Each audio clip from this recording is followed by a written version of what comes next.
Ore 13 o giù di lì nel parco ragazzi del 99 di Bassano, improvvisamente l'aria è squassata da un rumore fortissimo, subito dopo le urla, le richieste di aiuto scatta la macchina dei soccorsi, è crollato il tetto del palco del concerto di Elisa e il preludio di una doppia giornata di festa rischia di trasformarsi in tragedia.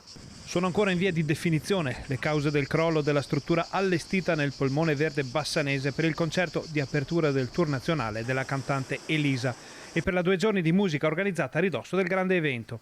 Chi era in zona ha raccontato di aver sentito un fortissimo boato e subito dopo le urla dei feriti. Un gran boato perché stavamo mangiando in giardino, abito qui di fronte, e le grida di aiuto del ragazzo e siamo subito accorsi qui per vedere, e chiamato 118 per vedere se c'era bisogno di un aiuto anche materiale, nel senso che io sono infermiera, però ci hanno subito allontanato giustamente perché c'era pericolo di nuovi crolli e poi sono arrivati subito i sanitari nel giro di pochi minuti. 2 persone che stavano lavorando nell'area sono rimaste ferite. Pare che uno dei 2 operatori sia stato parzialmente travolto dal crollo della struttura metallica.